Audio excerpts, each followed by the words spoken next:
नमस्कार, मी हेमाली मोहिते. झी 24 तासवर आपला जिल्हा आपली बातमीमध्ये सुरुवातीला कोरोना संदर्भातली फार महत्त्वाची बातमी. राज्यामध्ये आज दिवसभरात 2956 नवे रुग्ण आढळून आलेले आहेत, तर 4 कोरोनाबाधित रुग्णांचा उपचारांदरम्यान मृत्यू झालेला आहे. तर मुंबईमध्ये 1724 नवे रुग्ण सापडलेले आहेत. राज्यात BF.5 व्हेरियंटचे आणखी 2 रुग्ण आढळलेले आहेत. ठाण्यामध्ये हे रुग्ण आढळलेले आहेत. BF.5 व्हेरियंटचे आणखी 2 रुग्ण ठाण्यामध्ये आढळलेले आहेत. तर राज्यामध्ये 2956 नवे रुग्ण आढळलेले आहेत. यापैकी मुंबईमध्ये 1724 नवे रुग्ण आढळलेले आहेत. राष्ट्रीय विषाणू विज्ञान संस्था पुणे यांच्या ताज्या अहवालानुसार राज्यात BF.5 व्हेरियंटचे आणखी 2 रुग्ण ठाणे शहरात सापडलेले आहेत. यापैकी एक रुग्ण 25 वर्षांची महिला आहे, तर दुसरा रुग्ण 32 वर्षांचा पुरुष आहे.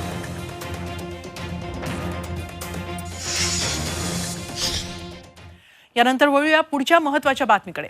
देहूतल्या कार्यक्रमामध्ये अजित पवारांच्या न झालेल्या भाषणाचा वाद चांगलाच पेटलाय. हा महाराष्ट्राचा अपमान असल्याचा आरोप सुप्रिया सुळेंनी केलाय. मोदींच्या भाषणापूर्वी देवेंद्र फडणवीसांचं भाषण झालं.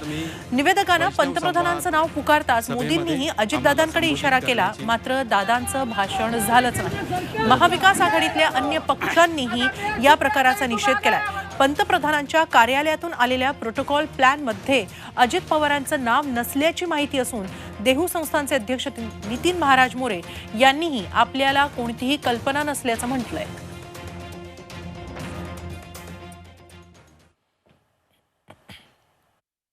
की दादाच्या ऑफिसनी विनंती केली होती की दादाला भाषण करायचं. अर्थातच दादा महाराष्ट्राच्या उपमुख्यमंत्री आहेत आणि त्या जिल्ह्याचे पालकमंत्री आहेत, त्याच्यामुळे त्यांचा अधिकार बनत आहे.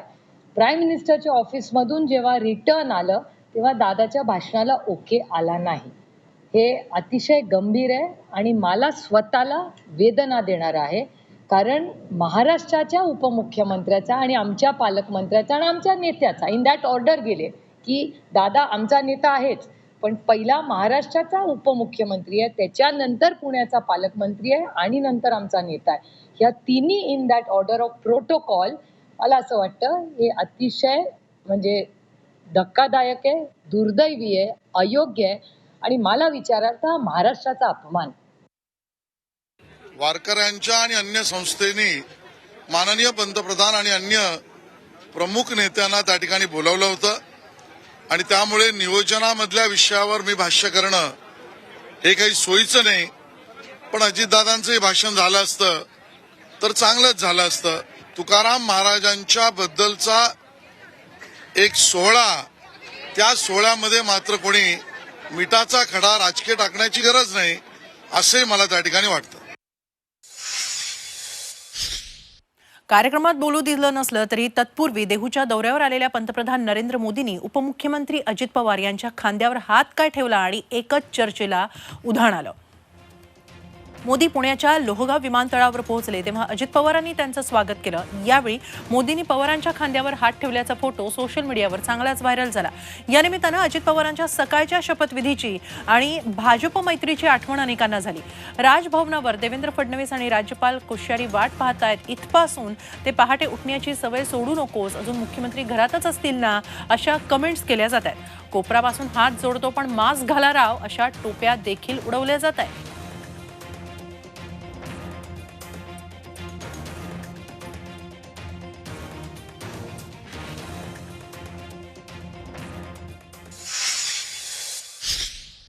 दरम्यान पंतप्रधान नरेंद्र मोदींच्या हस्ते देहूमधल्या तुकोबांच्या शिळा मंदिराचं लोकार्पण झालं. पंतप्रधान नरेंद्र मोदींनी तुकोबांच्या मंदिरात तसंच परिसरातल्या मंदिरांमध्ये जाऊन दर्शन घेतलं.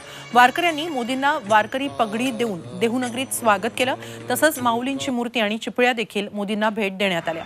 मोदींनी देहूनगरीतल्या नागरिकांना वंदन केलं. तुकोबांच्या ओवीनं भाषणाची सुरुवात करत मोदींनी वारकऱ्यांशी संवादही साधला. माननीय पंतप्रधान सगुण निर्गुणाचे टाळ आणि ब्रह्ममायेच्या चिपळ्या स्वीकार करून त्याचं 1-2-3 सेकंद वादन करून यानंतर श्री नितीन महाराज मोरे देहूकर हे जगद्गुरू तुकाराम महाराजांच्या मूर्तीची प्रतिकृती माननीय पंतप्रधानांना प्रदान. श्री विठ्ठलाय नमः.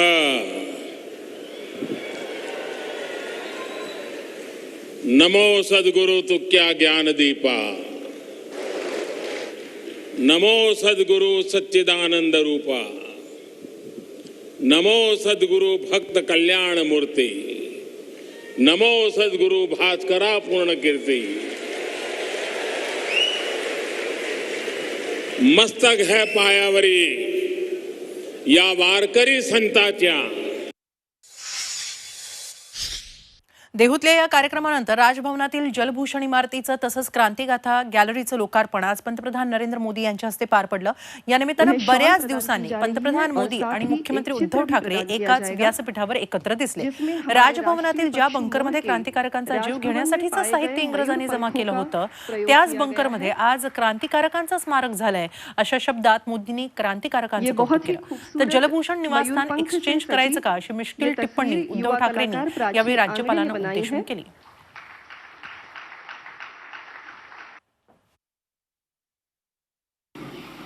एका अतिशय चांगला कार्यक्रमासाठी आपण आज सारे एकत्र आलो आहोत।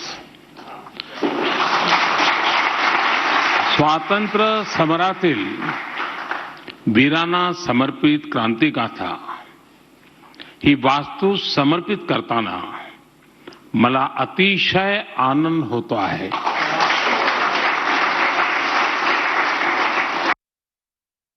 जो बंकर किसी को पता तक नहीं था, जिस बंकर के अंदर वो सामान रखा गया था जो कभी हिंदुस्तान के क्रांतिकारियों की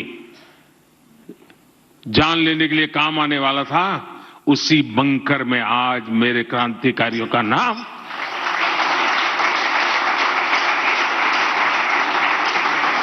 ये जज्बा होना चाहिए देशवासियों में जी। या वास्तूचं जसं नूतनीकरण झालं तसंच जलभूषण जिकडे आपले राज्यपाल महोदयांचं निवासस्थान आहे, बहुत बड़ा अच्छा मकान बना है। आप एक्सचेंज करना है।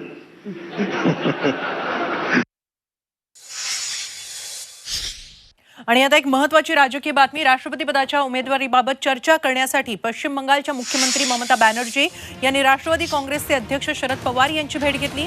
राष्ट्रपती पदाचा उमेदवार ठरवण्यासाठी ममता बॅनर्जींनी पुढाकार घेऊन उद्या दिल्लीमध्ये विरोधकांची बैठक बोलावली आहे। त्याआधी त्यांनी 6 जनपथवर जाऊन शरद पवारांची भेट घेतली।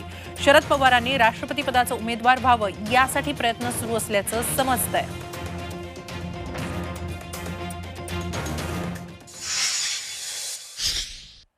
पण शरद पवारांचं नाव सत्ताधारी भाजप राष्ट्रपती पदासाठी कायम करेल अशी शक्यता सुतराम नाही असं संजय राऊत यांनी म्हटलंय।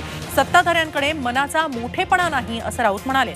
तर राऊत हे पवारांचे रबर स्टॅम्प आहेत का याचा खुलासा राऊतांनीच करावा असं दरेकर यांनी म्हटलंय।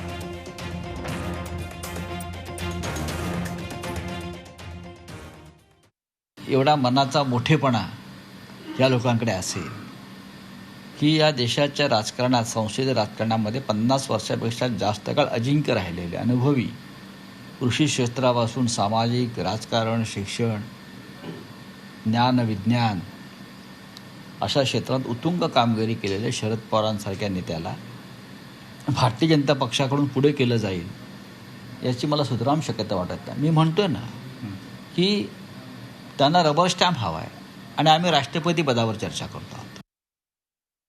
मला वाटतं संजय राऊत स्वतः काय आहेत त्याचा पहिला खुलासा त्या ठिकाणी करावा। ते रबर स्टॅम्प आहेत की काय आहेत पवार साहेबांचे, आणि त्याच्यामुळे स्वाभाविक आहे पवार साहेबांच्या बाबतीत त्यांना पक्षाची चौकट नसते, कुठल्या गोष्टीची धरबंध नसतो, ते बोलत असतात। यानंतर पुढची महत्त्वाची बातमी आहे ती विधान परिषद निवडणुकीसंदर्भातली। महाविकास आघाडीनं या निवडणुकीमध्ये दगाफटका टाळण्यासाठी पुन्हा हॉटेल डिप्लोमसी आखलेली आहे। महाविकास आघाडीनं राज्यसभा निवडणुकीप्रमाणे तिन्ही पक्षांच्या आमदारांना परत हॉटेलमध्ये ठेवलं जाणार असल्याचं समजतंय। तिन्ही पक्षाच्या आमदारांना एकत्रित ठेवणार की वेगवेगळं ठेवलं जाणार याचा निर्णय मात्र अद्याप झालेला नाही। विधान परिषद निवडणुकीतही पराभव झाल्यास सरकारच्या स्थैर्यावर प्रश्न उपस्थित होणार असल्यानं महाविकास आघाडीचे नेते सतर्क आहेत। आदित्य ठाकरे यांच्या 15 जूनच्या अयोध्या दौऱ्यात शिवसेनेचे वरिष्ठ नेते व्यस्त असल्यानं 16 जून नंतर यासाठी हालचाली वाढणार आहेत।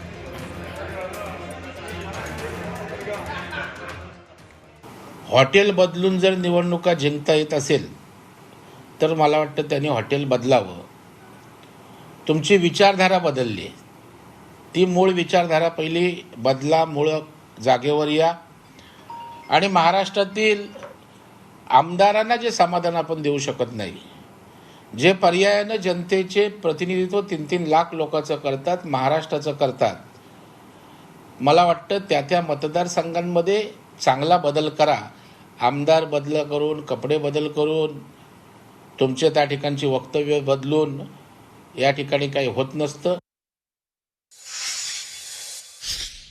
पुढची बातमी आजच्या सायबर हल्ल्याची. आज सकाळपासून ठाणे पोलिसांची वेबसाईट हॅक झाली होती. तब्बल 8 तास ही साईट बंद होती. पहाटे 4 वाजता ही साईट हॅक झाली. अखेर सायबर पोलिसांनी ही साईट सुरू केली आहे. डेटा सेव्ह झालाय, तसंच हॅक झालेला डेटा रिकव्हरही झालाय. जगभरातल्या मुस्लिमांची माफी मागण्याची मागणी हॅकर्सनी केली होती. काय संदेश दिला होता हॅकर्सनी पाहूया. इस्लामबाबत समस्या निर्माण होतील असं वागत आहात. सहिष्णुता म्हणजे काय ते भारत सरकारला कळत नाही असं या हॅकर्सनी म्हटलंय. जगातल्या मुस्लिमांची लवकरात लवकर माफी मागा अशी मागणी हॅकर्सनी केली. प्रेषितांचा अवमान होत असताना शांत बसणार नाही असा इशारा त्यांनी देण्याचा प्रयत्न केलाय.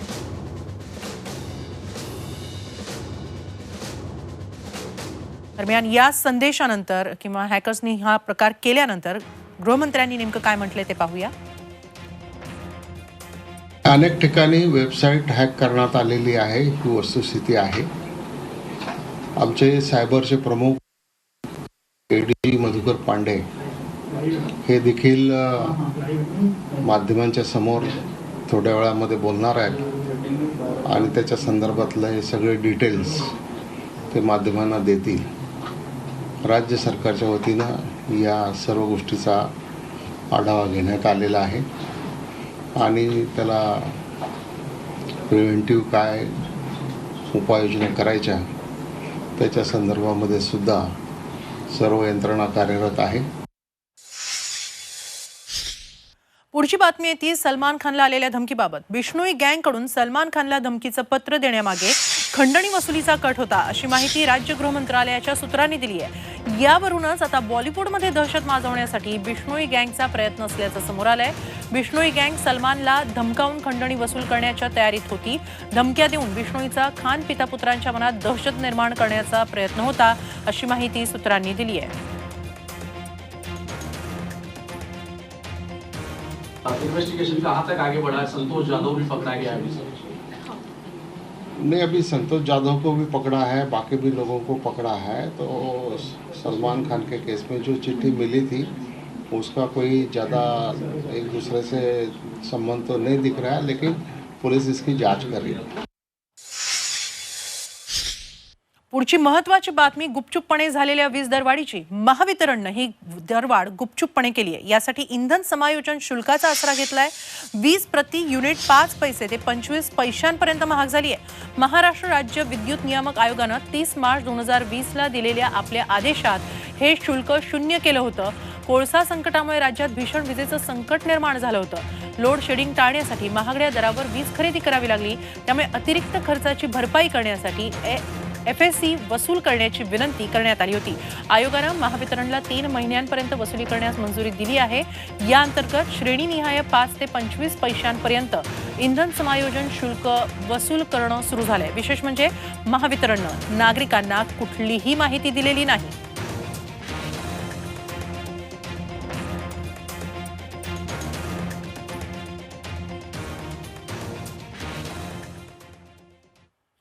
यानंतरची बातमी आहे ती मान्सून संदर्भात. वादळी वाऱ्यासह रात्रीच्या सुमारास आलेल्या जोरदार पावसानं मालेगावमध्ये पुरती दाणादाण उडवून दिली.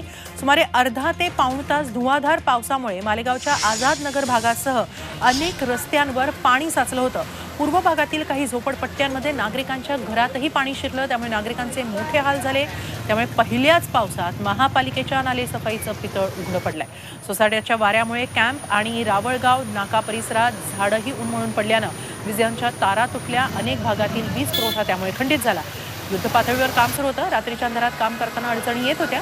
रात्री उशिरा काही भागात वीज पुरवठा सुरळीत झाला, तर अनेक ठिकाणी रात्रभर वीज पुरवठा सुरू न झाल्यानं नागरिकांना अंधारातच रात्र काढावी लागली. तर नंदुरबार जिल्ह्यात गेल्या 2 दिवसांमध्ये पावसानं दमदार हजेरी लावली. मात्र हा पाऊस फळबागांसाठी कर्दनकाळ ठरला. केळी आणि पपईच्या बागांचं मोठं नुकसान झालंय. केळीचे खांब कोलमडले तर शेतांमध्येही पाणी साचलं. कापूस उत्पादकांचंही मोठं नुकसान झालंय. जिल्ह्यात जवळपास 500 घरांचं नुकसान झालंय. शहादा तालुक्यात दलेरपूर सुलतानपूर शिवारात वादळी वाऱ्यामुळे केळी पिकांचं मोठं नुकसान झालं. वादळी वाऱ्यामुळे नुकसान झालेल्या केळी बागा आणि घरांचे पंचनामे करण्याची मागणी केली जाते. पावसामुळे अनेक भागातील वीज पुरवठा खंडित झाल्याचंही पाहायला मिळालं.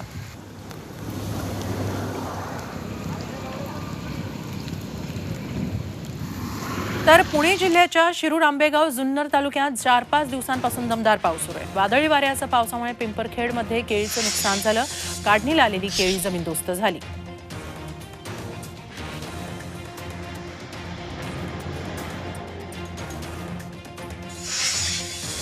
तर वाशिमच्या आसेगाव पेणमध्ये झालेल्या जोरदार पावसाचं पाणी अनेकांच्या घरात घुसलं. अनेक गरीब कुटुंबांचं यामुळे मोठं नुकसान झालं. आसेगाव पेण इथं महामार्गालगतच्या नाल्यांचं काम कंत्राटदारानं अर्धवट ठेवलं आणि त्यामुळे हे पाणी नागरिकांच्या घरात घुसलं. जिल्हा प्रशासनानं याकडे तातडीनं लक्ष देऊन नाल्याचा प्रश्न मार्गी लावावा अशी मागणी करण्यात आली.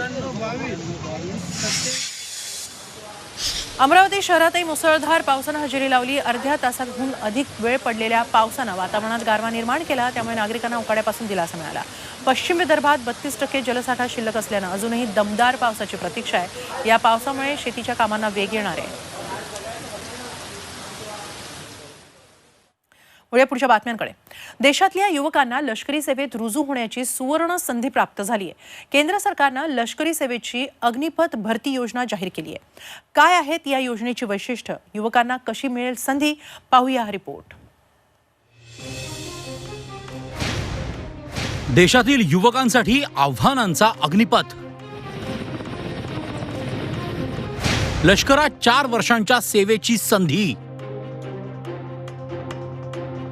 देशसेवेसोबत आकर्षक पगार आणि तगडा सीव्हीही.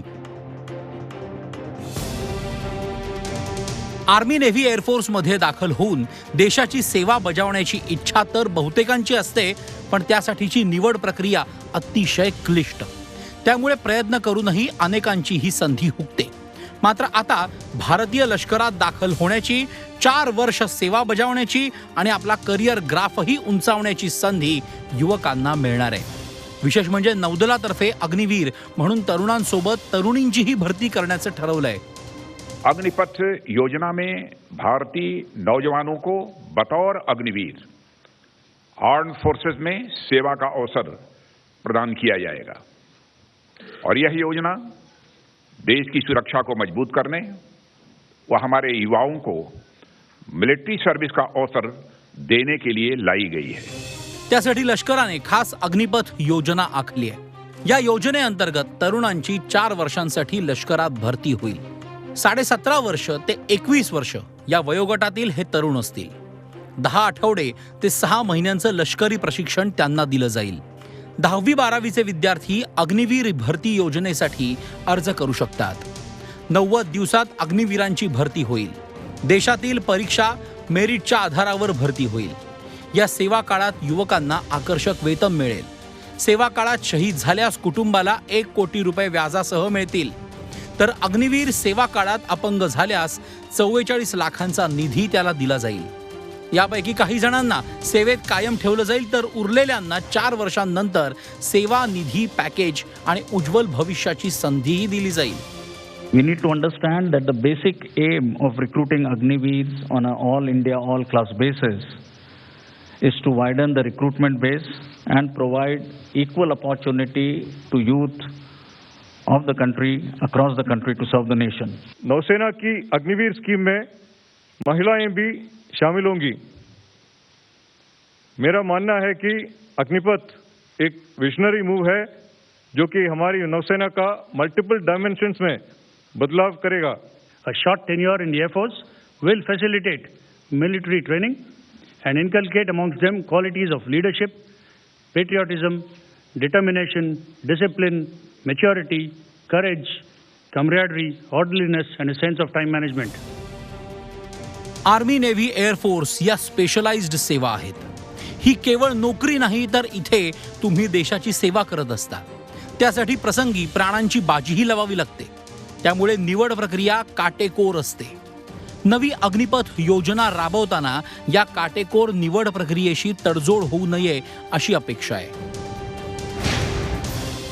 ब्युरो रिपोर्ट, झी24 तास.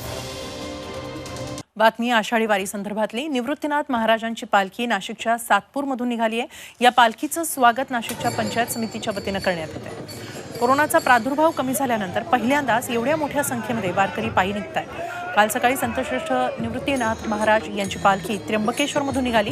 सातपूर इथं मुक्काम केल्यानंतर आज सकाळी सातपूर गावातून पंढरपूरकडे रवाना झाली आहे. नाशिकरांनी मोठ्या उत्साहात पालखीचं स्वागत केलं.